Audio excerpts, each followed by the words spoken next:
Hello, everyone, and welcome to another episode of Retailistic. We are so honored to be joined today by my dear friend, Ben Jablonski, who is the co-founder of the Good Charcoal Company. Ben, thanks for joining us. Thanks, Deborah. Great to be here.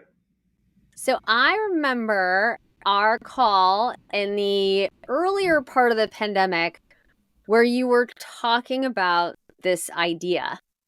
And I was like, especially when you started to share some of the data around, I would say, the whole kind of grilling charcoal market, not one that I was particularly an expert in, the impact that it has on the environment, but also the impact that it has from, I would say, a decision process around where you're making the charcoal, how you're bringing it into the US, and some of the benefits that you're also bringing.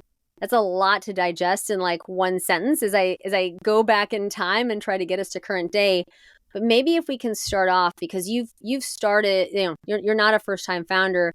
You founded other, retail businesses, which is how we originally met many moons ago.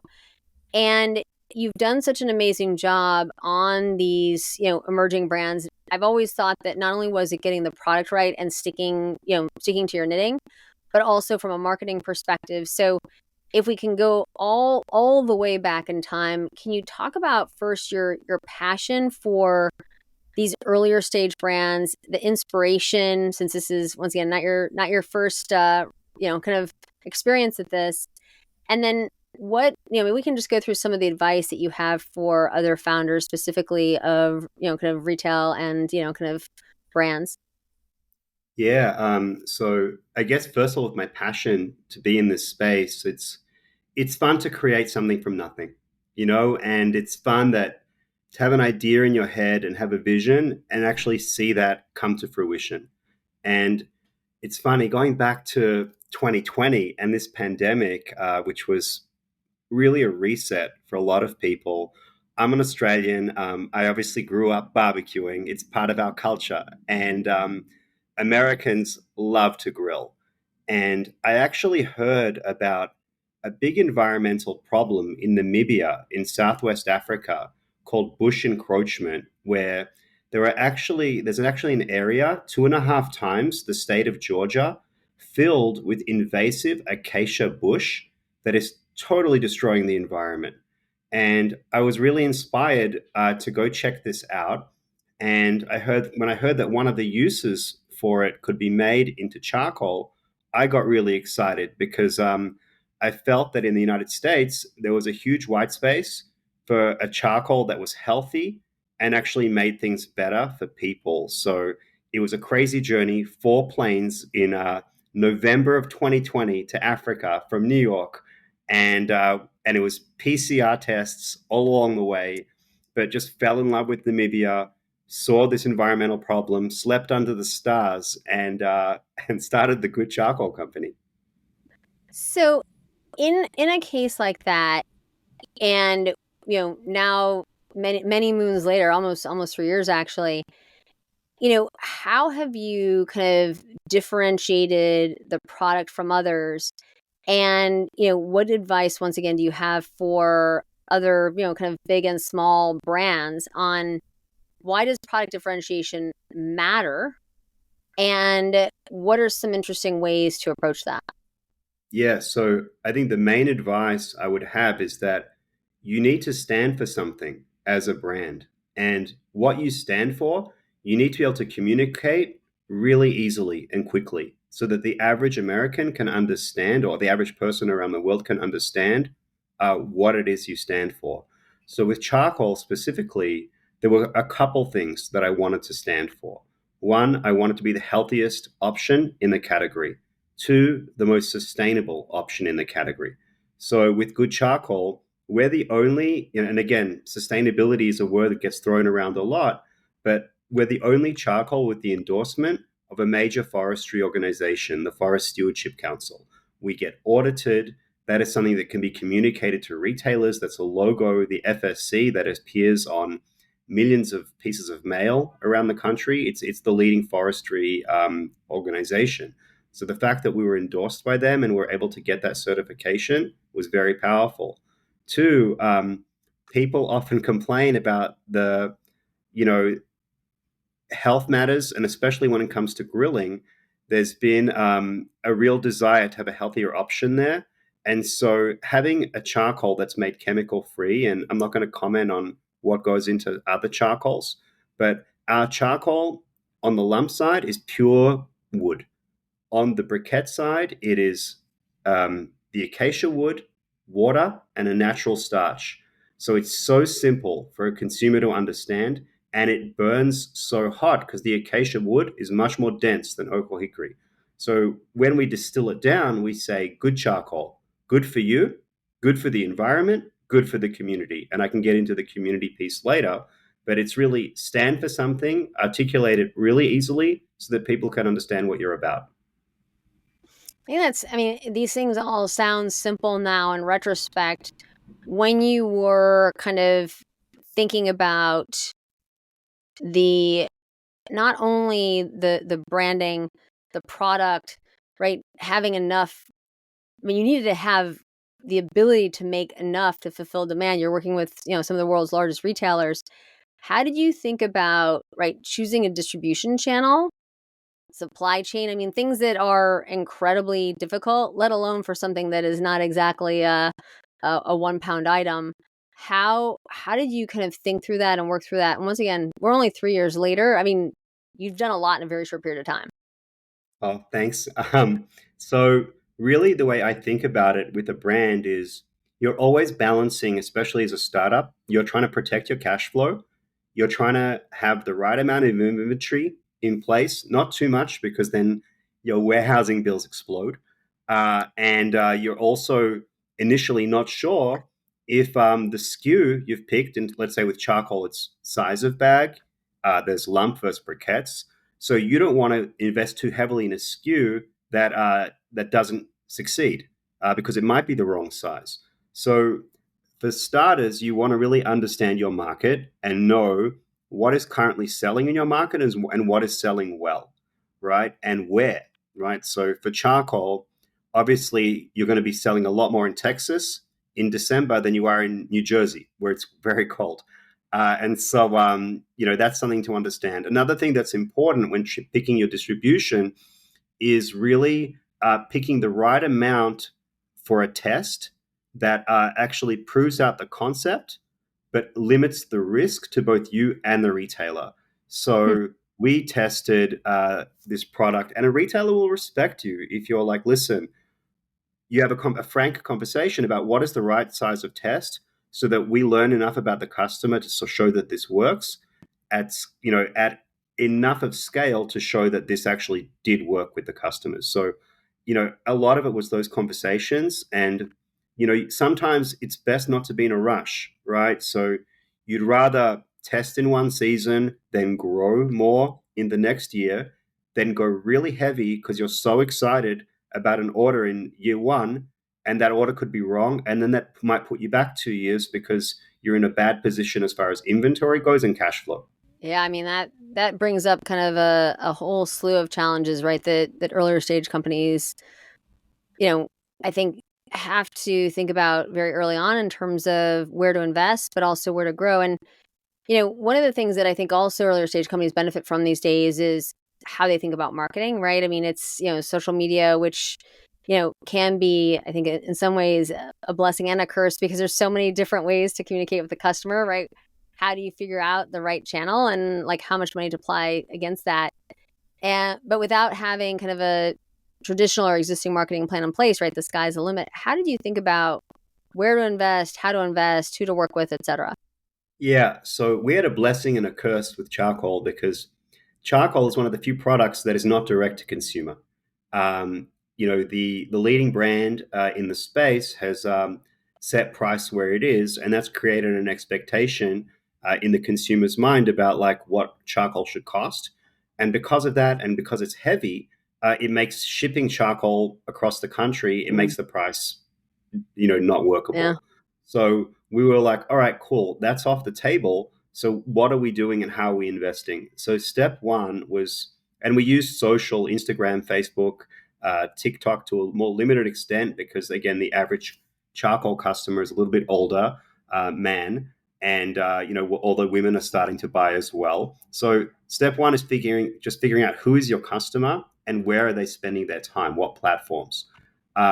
So for example, if you're a guy and into charcoal, you maybe come into it because you're looking at how to make a great steak, right? So step one was really assembling for me a team of the best grillers in America and making them ambassadors and part of the brand. So we now have almost 200 really almost full-time grillers that only use the good charcoal. And one of them, and we have a pro team actually that goes around and competes week to week, and we report Really? these results. Yeah, they have good charcoal tents, and we have like a 30-40 person pro team that is literally competing around the country, winning barbecue competitions with the good charcoal. And that was step one to kind of say, you know what, we're a legit charcoal. We are the best charcoal on the market. And because the people that compete use it. So that was step one. As we're starting to grow and thinking about the next few years, again, it's kind of like, I think a good example and something that helped me to think about it was Peloton, right? Their beachhead market and was really mums that didn't have time, right? At the very beginning, right? And if you look Mm-hmm. at their very early commercials, that's who they were targeting. They then started to sell to everybody, right? And obviously they had a bump with the people staying at home. But with us is now that we've established that our beachhead market was the competitive griller and establishing legitimacy in the space. Now that we're growing, we're seeing that health is such an important thing that people are thinking about. And we're really targeting and starting to partner with moms around America, especially moms in the South, and saying, how can we be a part of the conversation at home where people are saying, you know what, Memorial Day is coming up. 4th of July is coming up. How do we have a healthier grill? How do we actually look after our families better? So, those are the kind of groups that we're starting to go after and will be in 2024. As you think about the points of distribution and how people, right, it goes back to they're ultimately doing the last mile. How does that change a product where ultimately you're relying on retail or doing your own retail at some point? How does that change the relationship, the power dynamic, et cetera? It is a very interesting point that you brought up, which I don't know if I've exactly heard before. Yeah, I think that retailers really care about how are they going to, how if they're bringing in a new product, and if you're an entrepreneur talking to a retailer, the thing that retailers care most about is how you, by changing the SKU mix, how are they driving new people to the store, and how is your product going to sell through relative to the portfolio of products that particular buyer has. And so a lot of the conversations that we have with retailers are really, okay, well, what do you represent to the customer in this category? And for us, it's really sustainability, it's health, it's performance. But the reason where I'm going so hard and talked about health so much is that it's giving the retailers a new way to talk about charcoal. And that's something that's really empowering for them, where they've just historically, it's just something that people haven't thought about. It's something that's been there. People think a lot about organic meat and getting a great meat for your grill. But when they come to charcoal, the thought almost stops there. And so, a big part of this is like, how do you affect that conversation? And by affecting that conversation, how are you bringing people to retailers that wouldn't usually have come maybe to that retailer? I think that as I'm listening to you though, I mean, you almost created, if we think about when I still remember the first time I think I was actually in Hong Kong, I ate a Beyond Meat burger and I was like, what is this? I'm like, I didn't eat red meat at the time or any meat. And I was like, this is amazing. I'm like, you're sure, like, I'm looking at the package. I'm like, you're sure this is just like non-meat product? And right, they created an entirely new market. I mean, in my opinion, you're almost creating, right, like an entirely new market because this isn't something anybody's ever given any thought to when they purchased it. It was just like cheapest, easiest to access, etc. I mean, you're kind of changing the game on people. I believe so because I think, especially if you look at different groups in society, there was a huge move away to gas grills because charcoal was thought of as dirty and very difficult to clean. And so, by actually finding those people and saying and telling them, look, charcoal is actually healthy now and it's actually good for your kids. And by grilling it better and by actually preparing meat together as a family, you're actually going to have a better experience, get closer to your kids, things like that, and have a better quality product compared to if you just put it on a gas grill that maybe couldn't get to the temperatures that you wanted it to. So I think that we're really trying to just be unique, to stand for something, and to articulate that. And yeah, people are responding. I mean, I think you did an amazing job of summarizing the report that we worked on together. And so, for those of you on the podcast, it's called "Rising Above the Competition: Playbook for Emerging Brands to Succeed in a Crowded Market."